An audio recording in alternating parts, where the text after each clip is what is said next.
আল্লাহ পাক রব্বুল আলামিন পবিত্র কোরআনুল কারীমের মধ্যে ইরশাদ করেন, কুল ইন কুনতুম তুহিব্বুনাল্লাহ ফাত্তাবিউনি ইউহিব্বুকুমুল্লাহ ওয়া ইয়াগফির লাকুম যুনুবাকুম ওয়াল্লাহু গফুরুর রহিম।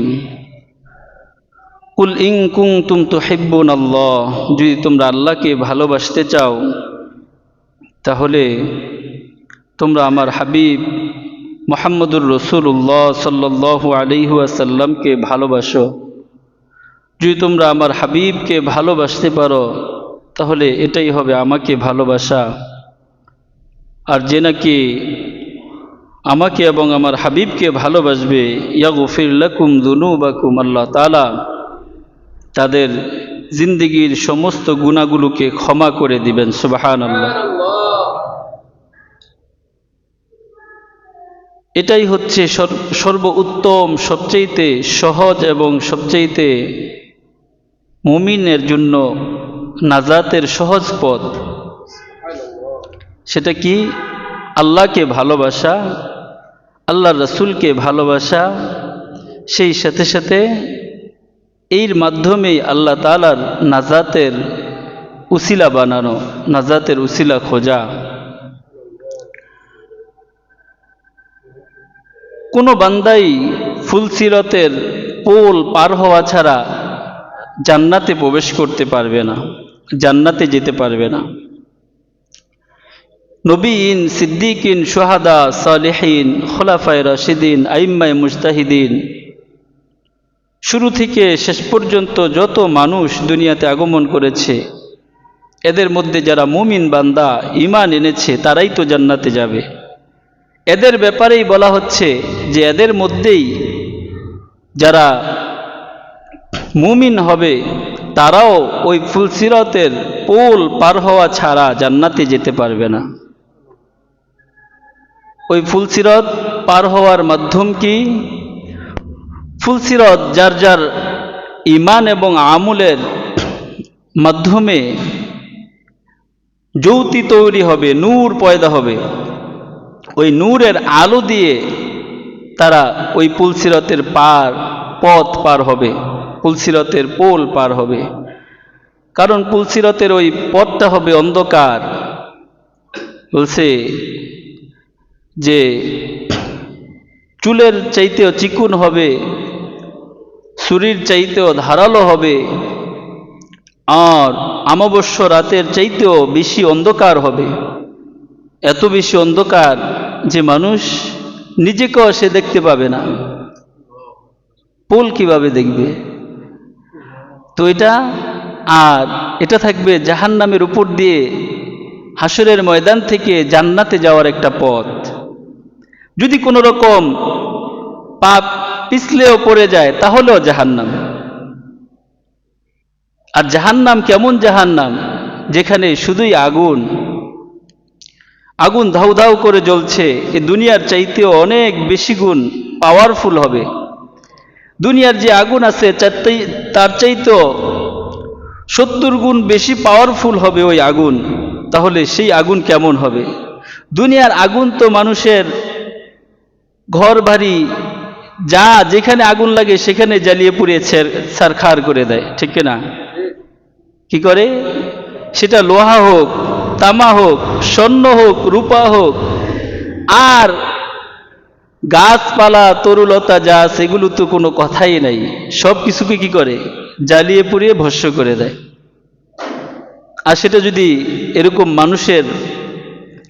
মানুষ হয় তাহলে তার কি হবে? তার কেমন অস্তিত্ব হবে? তাকে পুড়িয়ে কয়লা বানিয়ে দিবে। তো এই জন্য ওই ফুলসিরাতের পথ পার হওয়ার মতো তার জন্য কি লাগবে? ঈমান লাগবে। কি লাগবে বলেন আমার সাথে? কি লাগবে? ঈমান লাগবে। ঈমানের সাথে সাথে আমল লাগবে। ঈমান আর আমলের জ্যোতি দিয়ে ওই দিন ওই বান্দারা যারা পার হবে তারা ওই পথ, কেউ বিজনে পার হয়ে যাবে, কেউ চোখের পলকে পার হয়ে যাবে, কেউ আস্তে আস্তে পার হবে। এটা তার ঈমানের বদৌলতে পার হবে। এমন বিভিন্ন বুজুর্গানে দ্বীনের বিভিন্ন খোলাফাদের, বিভিন্ন ইমামদের ঘটনা আসছে। খলিফা আব্দুল আজিজ রহমতুল্লাহ আলাই তিনি তার দাসীর এক ঘটনা কিতাবের মধ্যে বর্ণনা করেন যে দাসী তিনি একদিন স্বপ্নে দেখছেন, স্বপ্নে দেখে তিনি বাদশাহ আব্দুল আজিজকে তিনি বলতেছিলেন যে হে বাদশাহ, আমি আজকে এক আশ্চর্যজনক স্বপ্নে দেখেছি, এমন আশ্চর্যজনক স্বপ্নে দেখেছি যেটা ইতিপূর্বে কখনো দেখি নাই। এরকম আশ্চর্যজনক স্বপ্ন। আগের যুগের বাদী যারা থাকতো তারাও অনেকে ছিল আল্লাহওয়ালা, তারাও কি ছিল তাহাজ্জুদ গুজার, পাঁচ ওয়াক্ত নামাজ পড়নেওয়ালা, এমন আল্লাহর বান্দিরা ছিল। অন্য এক ঘটনা আসছে যে এক বাদী তাকে ক্রয় করে এক বাদশা আনছে, আনার পরে সারাদিন যখন তার কাজকাম করত, তো রাত্রিবেলা সে বাদশাকে বলছে আমাকে নিরাপদ একটা জায়গা দিতে হবে, এমন একটা কামরা যেখানে আমি অন্তত আমার রেস্টের সময়গুলো আমি ওইখানে যেন কাটাইতে পারি, সুন্দরভাবে যেন কাটাইতে পারি, সেখানে যেন কোনো ডিস্টার্ব না হয়। তো এরকম একটা জায়গা তাকে একটা কামরা দেওয়া হয়েছে, একটা রুম দেওয়া হয়েছে। তো বাদশার সারাদিন খেদমত করত, আর রাতের বেলা হইলেই সে সারা রাত জেগে জেগে আল্লাহর ইবাদতে মগ্ন থাকত। ওই বাদী নামাজে দাঁড়ায় যাইত, নামাজে দাঁড়ায় আল্লাহকে ডাক দিয়ে বলতো, আল্লাহ তুমি আমাকে গোলাম বানাইছো, বাদী বানাইছো, বাদী। সারাদিন মানুষের গোলামি করি, সারাদিন তোমাকে আল্লাহ বলে ডাক দিতে পারি না গো আল্লাহ। তোমার গোলামি করার সুযোগ হয় না, কারণ তুমি কি আমাকে দায়িত্বশীল বানাইছো, তাদের গোলাম বানাই দিয়েছ, এজন্য সারাদিন তাদের গোলামি করতে হয়। রাত্রিবেলা যখন সময় পাই তখন তোমাকে আমি ডাক দেই, ও আল্লাহ তুমি আমাকে ভুলে যেও না, আমাকে একা ছেড়ে দিও না। এমন সম্পর্ক করছে ওই বাদী, আল্লাহর সাথে এমন মহাব্বতের সম্পর্ক করছে, প্রতি রাতেই আল্লাহর জন্য নামাজে দাঁড়ায় যাইত। এভাবে একদিন, দুই দিন, তিন দিন, একদিন নজরে আসছে, বাদশার নজরে পড়ে গেছে ওই বাদী। যখন দরজার আড়াল দিয়ে তিনি দেখতেছে বাদী সে কাকে জানি কার সাথে যেন রাত্রি গভীরে কথা বলে, আর কি মোহাব্বতের কথা, আল্লাহকে মন ভরে তৃপ্তি সহকারে ডাকে, কার সাথে যেন এমন সুন্দর মধুরভাবে কথা বলে। এই দৃশ্য দেখে দিনের বেলা বাদীকে ডাকছে ওই বাদশা, বাদীকে ডেকে বলতেছে, হে বাদী তুমি কার সাথে রাতের বেলা কথা বলো, কার সাথে তুমি এভাবে গুনগুন করো। যখন বাদশাহ দেখে ফেলছে আর এই কথা জানতে পারছে, তখন বাদী বলতেছে, সারাদিন যখন আমি তোমাদের গোলামি করি, তোমাদের কাজ করি, তখন আল্লাহর গোলামি করতে পারি না, আল্লাহর ইবাদত করতে পারি না, কিন্তু রাতের বেলা আমি আল্লাহর সাথে আল্লাহর গোলামির মধ্যে মগ্ন থাকি, আল্লাহর ইবাদতের মধ্যে মগ্ন থাকি, আল্লাহর প্রেমে মগ্ন থাকি। আল্লাহর সাথে আমার ওয়াদা ছিল দুনিয়ার কেউ যেন এই দৃশ্য না দেখে, যেহেতু তুমি দেখে ফেলেছ তাহলে আর দুনিয়াতে থাকার আমার কোনো স্বাদ নাই। এই কথা বলার পরে আল্লাহর সাথে এমন দোয়া করছে, সাথে সাথে ওই মহিলার মৃত্যু হয়ে গেছে। এটা ছিল তাদের প্রেম ভালোবাসা, যে আল্লাহর সাথে এমন প্রেম মোহাব্বত ভালোবাসা ছিল যে তারা দুনিয়ার কেউ জানুক আর না জানুক, দুনিয়ার কাউকে দেখানোর জন্য কি করতেন না, আল্লাহর মোহাব্বত করতেন না। তো এইভাবে ওই যে বাদশাহ যখন আব্দুল আজিজ বাদশাহ তিনি যখন এই বাদী এভাবে তার স্বপ্ন দেখছে, বলতেছেন তুমি কি স্বপ্নে দেখছো? তখন তিনি বলতেছে যে আমি স্বপ্নে দেখলাম যে ফুলসিরতের পথ কায়েম হয়ে গেছে। তখন একদল লোক ওই ফুলসিরতের পথ দিয়ে হেঁটে হেঁটে যাচ্ছে। এর মধ্যে একজন ছিল উরওয়া ইবনে মারওয়ান। সে যখন যাচ্ছিল, যেতে যেতে মাঝখানে যাওয়ার পরে সে জাহান্নামে পড়ে গেছে, সে আর পার হইতে পারে নাই। তখন ওমর ইবনে আব্দুল আজিজ তিনি চমকে উঠছেন। তখন বলতেছেন তারপরে কি হইল? বলতেছেন এরপরে আরেকজন গেছেন উরওয়া, তিনি যখন যাচ্ছিলেন তিনিও যেতে যেতে পড়ে গেছেন, তিনিও পার হইতে পারেন নাই। এইভাবে একজন, দুইজন, তিনজন, চারজনের নাম বলছেন। নাম বলার পরে যখন নাকি বলছেন, এরপরে দেখতে পেলাম ওমর ইবনে আব্দুল আজিজ পুলসিরার উপরে উঠেছে।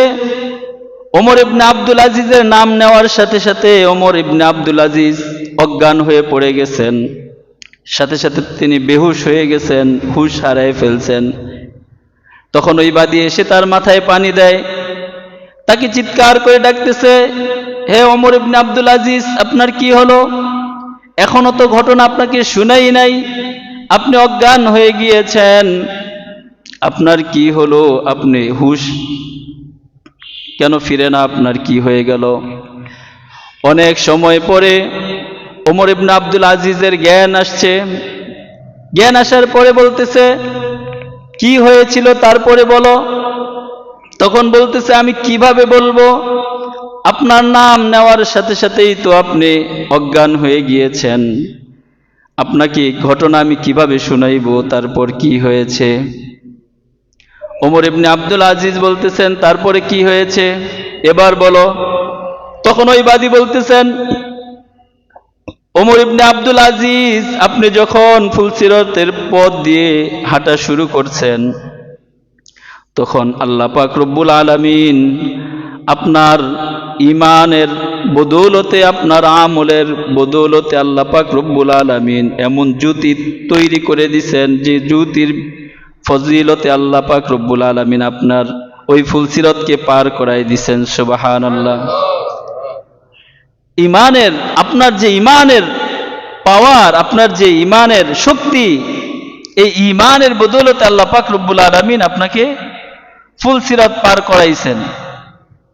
তখন তিনি সুস্থি হয়েছেন। এই কথা শোনার পরে ওমর ইবনে আব্দুল আজিজ সুস্থি হয়েছেন। তো ঈমান আমল ছাড়া এই ফুলসিরাত পার হওয়া কখনো সম্ভব না। এটা কিভাবে হবে? ঈমানদার কিভাবে বুঝবে যে তার উপর, তার আল্লাহ রাসূলের উপর ভালোবাসা যার যত বেশি থাকবে সে তত বেশি ঈমানদার, এটা বোঝা যাবে। এজন্য আল্লাহ পাক রব্বুল আলামিন পবিত্র কোরআনুল কারীমের মধ্যে বলছেন, কুল ইন কুনতুম তুহিব্বুনাল্লাহ, তুমি কি আল্লাহকে ভালোবাসো কিনা? কিভাবে বুঝবো? কুল ইন কুনতুম তুহিব্বুনাল্লাহ ফাত্তাবিউনি ইউহিব্বুকুমুল্লাহ, তুমি যদি আল্লাহকে বেশি ভালোবাসো তাহলে আমার হাবিবকে বেশি ভালোবাসো। আমার হাবিবকে যে ভালোবাসবে এটাই হবে আমাকে ভালোবাসা। সাহাবায়ে কেরাম রাদিয়াল্লাহু তাআলা আনহুম আজমাইন তারা রাসূলকে ভালোবাসা সন্তানদেরকে শিখাইতেন। একজন সন্তান তাকে অন্য সব কিছুর আগে রাসূলের ভালোবাসা শিখাইতেন।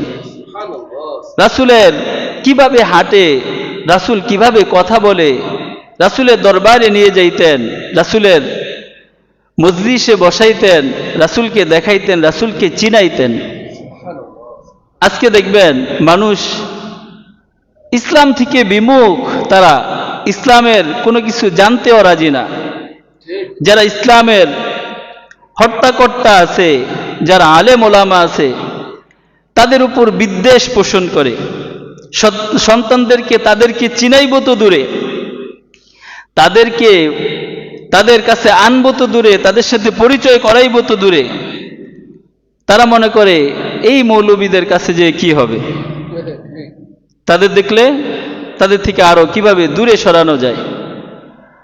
অথচ সাহাবায়ে কেরাম রাদিয়াল্লাহু তাআলা আনহুম আজমাইন তারা ছোট্ট ছোট্ট মাসুম বাচ্চাদেরকে আল্লাহর রাসূলের কাছে নিয়ে আসতেন, তারা আল্লাহর রাসূল কিভাবে টুপি পরছে এটা শিখাইতেন, আল্লাহ রাসূলের জামা কিরকম এটা পরাইয়া শিখাইতেন, আল্লাহ রাসূল কিভাবে কথা বলেন, কিভাবে নামাজ পড়েন, কিভাবে হেঁটে যান, কিভাবে মসজিদে ঢুকেন, কিভাবে মসজিদ থেকে বের হন, মানুষের সাথে কিভাবে আচার ব্যবহার করেন, এগুলো শিখাইতেন। এরকম এক সাহাবীর ঘটনা কিতাবের মধ্যে আসছে, তালহা বিন বারা।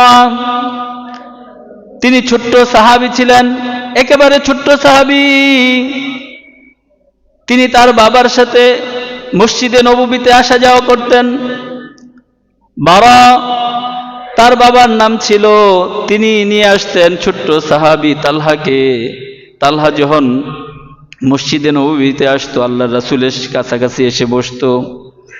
একদিনের ঘটনা, তার বাবা তাকে নিয়ে আসছেন, নিয়ে আসার পরে তারা যখন চলে যাচ্ছেন, বাবা যখন চলে যাচ্ছেন, তালহা বলতেছেন, হে আল্লাহর রাসূল, আপনি আমার পিতাকে কি যেন সবক দিলেন, আপনি অনেক মুরব্বী সাহাবীদেরকে বিভিন্ন সবক দেন, বিভিন্ন হুকুম করেন, বিভিন্ন আদেশ করেন, আমাকে এরকম একটা আদেশ করেন।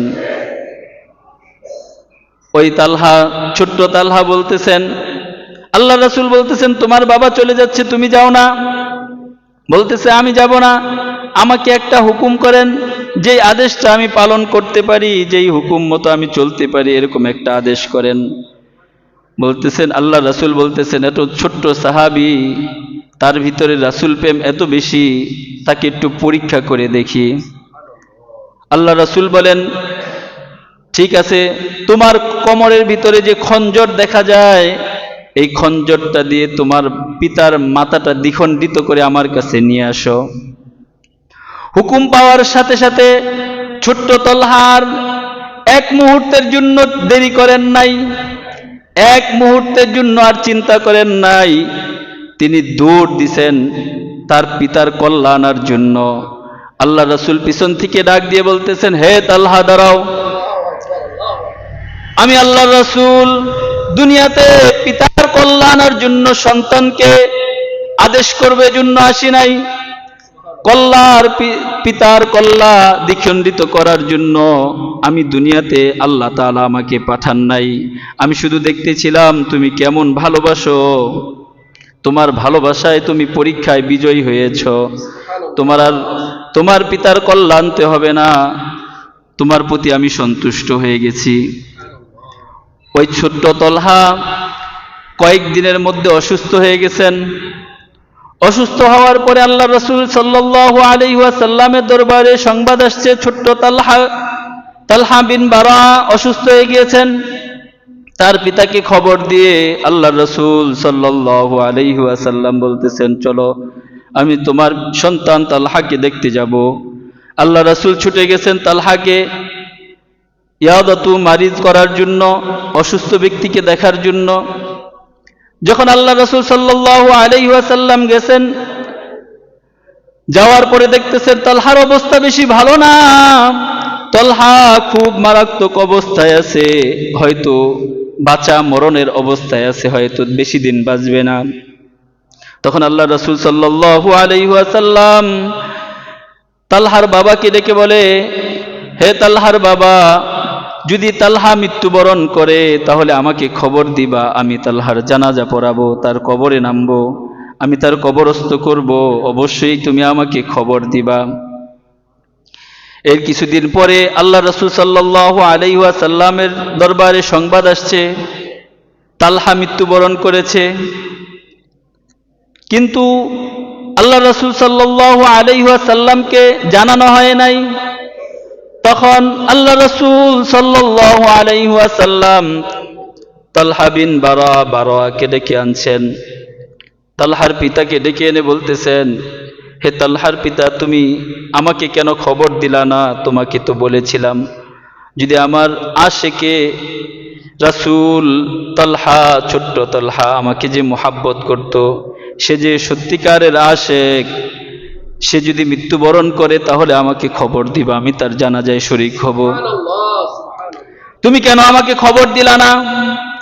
তখন ওই তালহার পিতা বলতেছে, ওগো আল্লাহর রাসূল, আপনার আশেকে রাসূল ছোট্ট সাহাবী তালহা আপনাকে এত বেশি মোহাব্বত করত, এত বেশি ভালোবাসতো যে সে আমাকে ওসিয়ত করে গিয়েছে, যদি তালহা বলতেছে আমি যদি রাতের বেলা মৃত্যুবরণ করি তাহলে আল্লাহর রাসূলকে সংবাদ দিবেন না? যদি আল্লাহর রাসূল আমার সংবাদ শুনে, মৃত্যুর সংবাদ শোনার সাথে সাথে সে পাগলের মতো ছুটে আসবে। এই পাহাড়ি পথ দিয়ে যদি আল্লাহর রাসূল রাতের বেলা আসে, হইতে পারে মুনাফিকরা আল্লাহর রাসূলের উপর আক্রমণ করে বসবে।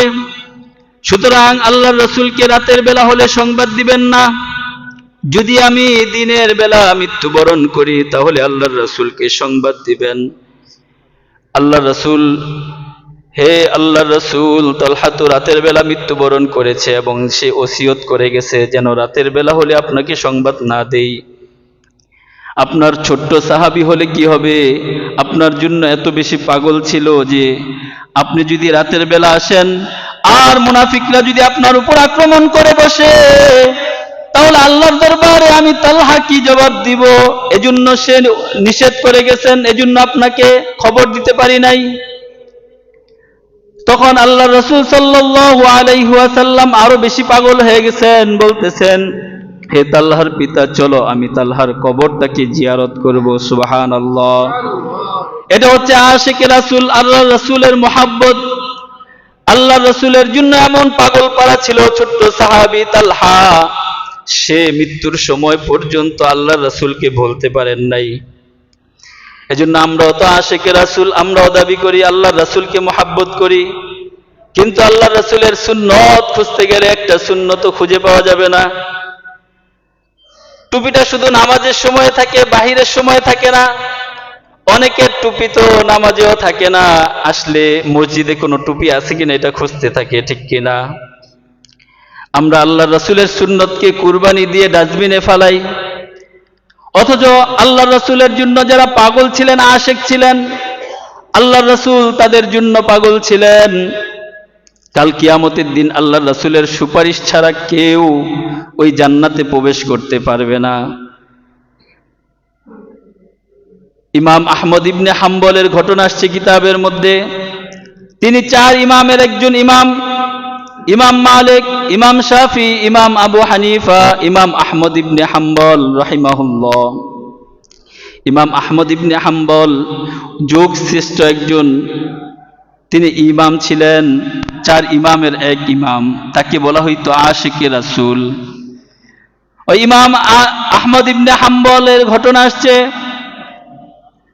এই ঘটনা বর্ণনা করছেন ইমাম শাফি রহমতুল্লাহ আলাইহি, আরেক ইমাম। তিনি বলতেছেন ইমাম আহমদ ইবনে হাম্বলের ব্যাপারে একটা সুসংবাদ আছে। ইমাম আহমদ ইবনে হাম্বলের জন্য সুসংবাদ পাঠাইছেন এক খাদেমকে দিয়ে।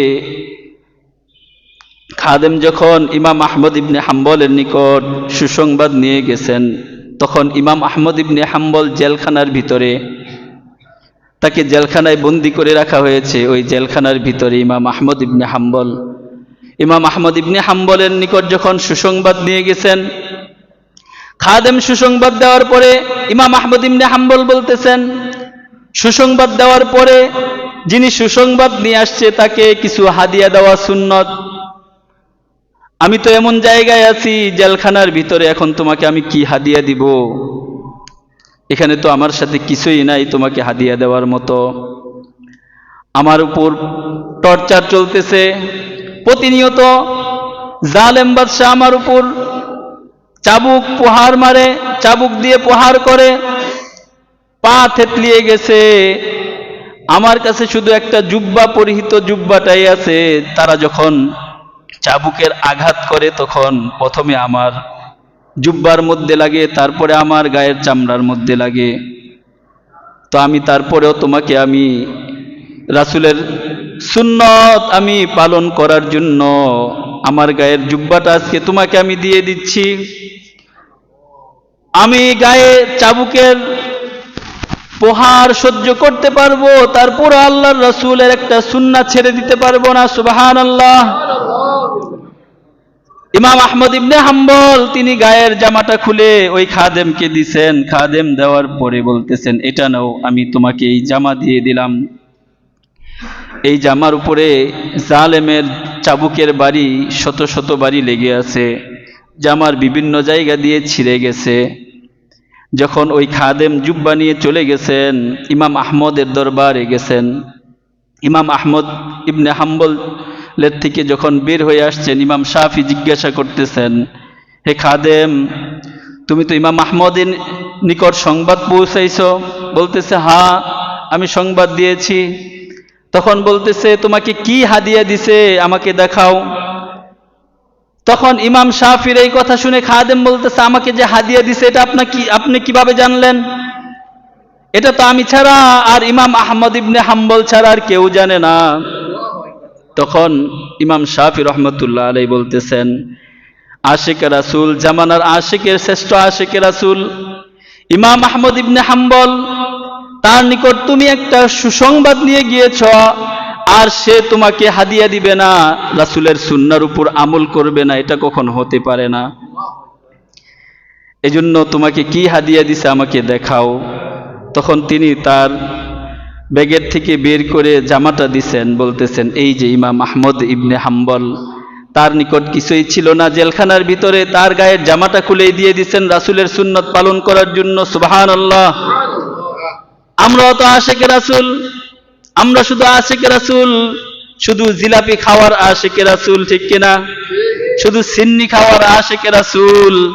আজকে আশিকে রাসূলদের এত শত শত লক্ষ লক্ষ আশিকে রাসূল থাকা সত্ত্বেও আল্লাহর রাসূলের খতমে নবুয়ত নিয়ে তারা ছিনিমিনি খেলে একদল বেহায়ারা, ঠিক কিনা? খতমে নবুয়ত নিয়ে তা টানা হেচ্ছা করে আল্লাহর রাসূলের, তারপরও আশিকে রাসূলদের ঘুম ভাঙে না, ঠিক কিনা? অথচ তারা একটা আদনা সুন্নত আল্লাহর রাসূলের, এই সুন্নত তারা ছাড়তে পারেন নাই। তারা জেলখানায় বসে ইমাম আহমদ ইবনে হাম্বল ওই সুন্নতকে ছাড়তে পারেন নাই। তিনি যখন এই জামা দিছেন তখন বলতেছেন, ইমাম শাফি বলতেছেন, তিনিও একজন ইমাম, তিনিও কি চার ইমামের একজন ইমাম। তিনি বলতেছেন, ইমাম আহমদ ইবনে হাম্বল তিনি তো জামানার যুগ শ্রেষ্ঠ আশিকে রাসূল, তিনি তোমাকে সুন্নত পালন করবে না, এটা কখনো সম্ভব হইতে পারে না। তোমাকে কি হাদিয়া দিছে আমাকে দেখাও। যখন খাদেম তার থেকে জামাটা বের করে দিছেন, তার গায়ের জামা, ইমাম আহমদ ইবনে হাম্বলের গায়ের জামা বের করে দিছেন।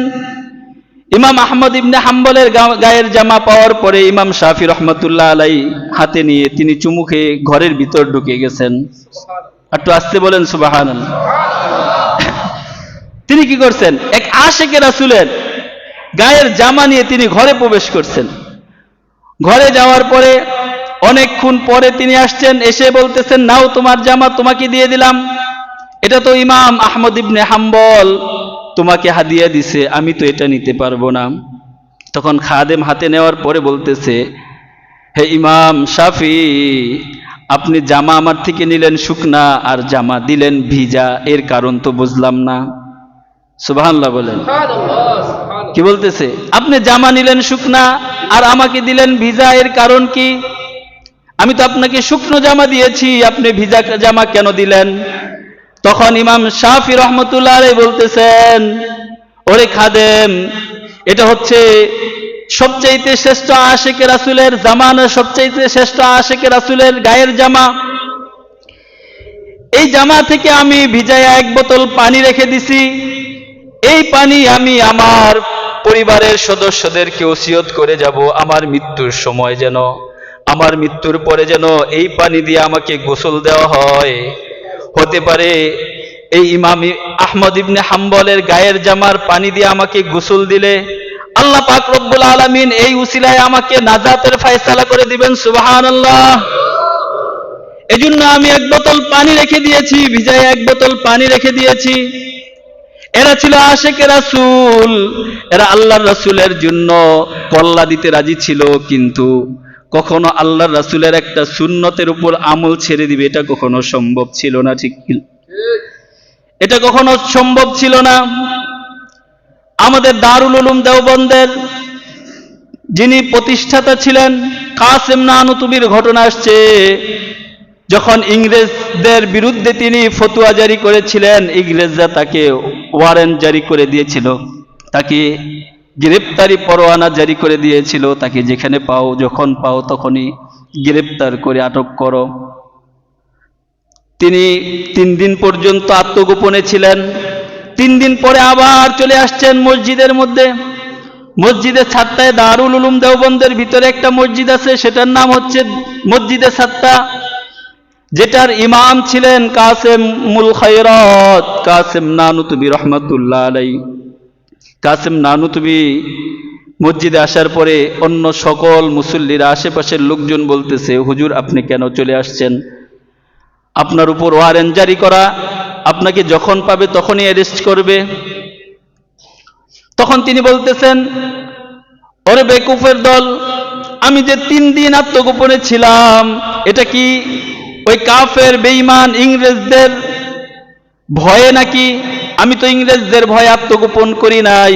আল্লাহর রাসূল সাল্লাল্লাহু আলাইহি ওয়াসাল্লাম হিজরতের পথে 3 দিন গুহায় আত্মগোপনে ছিলেন, ওই সুন্নত পালন করার জন্য আমি 3 দিন আত্মগোপনে ছিলাম, সুবহানাল্লাহ। এই আল্লাহ রাসূলকে এভাবে ভালোবাসার কারণে যখন কাসেম নানুতুবিকে পুলিশরা এসে খোঁজাখুঁজি করতেছে, কাসেম নানুতুবি বসে আছেন, তারা ঘোরাঘুরি করতেছে সামন দিয়ে, অন্যদেরকে জিজ্ঞাসা করতেছে কাসেম নানুতুবি কোথায়, কাসেম নানুতুবি কাহা হয়? তখন ওই লোকটা বলতেছে, আরে কাসেম নানুতুবি তো আছে, আশেপাশেই আছে, তুমি কি দেখো না বেকুব? আল্লাহ তাআলা কি করছেন, সামনে থাকা সত্ত্বেও এই আশিক তিনি আল্লাহ রাসূলকে এত বেশি ভালোবাসার কারণে আল্লাহ তাআলা তাদের চোখের উপরে পর ফালাই দিচ্ছেন, তারা সামনে থেকেও কাসেমকে দেখে না, কি করে না। অথচ আমরাও কি করি, আল্লাহ রাসূলকে ভালোবাসি, আমরাও কি করি, শুধু জিলাপি খাওয়াই না ভালোবাসি, অথচ আল্লাহ রাসূল সাল্লাল্লাহু আলাইহি ওয়াসাল্লামকে যেভাবে ভালোবাসার কথা, যেভাবে আল্লাহ রাসূল সাল্লাল্লাহু আলাইহি ওয়াসাল্লামের সুন্নতের উপর আমল করার কথা, তার ধারে কাছেও আমাদের কোনো আমল নাই। এজন্য আল্লাহ রাসূল সাল্লাল্লাহু আলাইহি ওয়াসাল্লামের খতমে নবুয়ত নিয়ে টানা হেঁচড়া করতেছে। আল্লাহ রাসূল সাল্লাল্লাহু আলাইহি ওয়াসাল্লামের কাদিয়ানী সম্প্রদায়, তারা আজকে আল্লাহ রাসূলের খতমে নবুয়তের উপর তারা কালেমা লেপন করতেছে, আল্লাহ রাসূল সর্বশেষ নবী, এটা তারা বিশ্বাস করে না, অথচ মানুষকে আরো গুমরা করার জন্য চেষ্টা করতেছে। যুগ যুগ ধরে বাংলাদেশের মুসলমান শত চেষ্টা করে আজকে রাষ্ট্রীয়ভাবে তাদেরকে অমুসলিম আইন পাশ করতে পারে নাই। এজন্য আজকে প্রত্যেকটা মুসলমানের ঈমানি দায়িত্ব হলো তাদেরকে অমুসলিম ঘোষণার জন্য যা করা লাগে, রক্ত দিয়ে হলে রক্ত দিয়ে, তাদের জীবন দিয়ে হলে জীবন দিয়ে, রাসূলের প্রেম, রাসূলের ভালোবাসা রক্ষায়, রাসূলের ইজ্জত রক্ষায় প্রত্যেকটা মুমিনকে বের হয়ে আসা, ঠিক কিনা? প্রত্যেকের জায়গা থেকে আওয়াজ তোলা, এ কথা বলা যে কাদিয়ানীরা কাফের। কাদিয়ানীরা কি? আসতে বলেন, কাদিয়ানীরা কি? ঈমান যারা থাকবে, যারা ঈমানদার বলে পরিচয় দিতে চায়, তারা কখনো এ কথা অস্বীকার করলে তার ঈমান থাকবে না। কেউ যদি সন্দেহ করে যে কাদিয়ানীরা কাফের না, তাহলেও তার ঈমান থাকবে না। এজন্য প্রত্যেককে ঘর থেকে বের হয়ে আসা এটা ফরজ, যে কাদিয়ানীরা কাফের এই আওয়াজ তোলা, এবং তাদের যেখানে যেইভাবে পাশ করাইতে হয়, যেই আন্দোলন করে হোক তাদেরকে কাফের, এটা রাষ্ট্রীয়ভাবে ঘোষণা করেই ছাড়বো ইনশাআল্লাহ। রাজি আছেন না ইনশাআল্লাহ? এজন্য আগামীকাল 15ই আগস্ট দেখা যাবে আশিকে রাসূল কারা, পরীক্ষার দিন। এটা তো জিলাপি তো সবাই খাইতে পারে, ঠিক কিনা? কিন্তু ঘাম কারা ঝরাইতে পারে, কারা একটু আল্লাহ রাসূলের জন্য হরকত করতে পারে। আরে কত মিছিলে গেছেন, কত মিটিংয়ে গেছেন, কত দলের জন্য গেছেন, কত নেতার জন্য দৌড়াইছেন, আজকে আল্লাহ রাসূলের জন্য সোহরাওয়ার্দী উদ্যানে যেতে পারবেন না ইনশাআল্লাহ একদিনের জন্য? আগামীকাল 15ই নভেম্বর সমস্ত বাংলাদেশ থেকে মুসলমানরা একত্রিত হবে আল্লাহ রাসূলের এই ঈমান রক্ষার জন্য। আল্লাহ রাসূল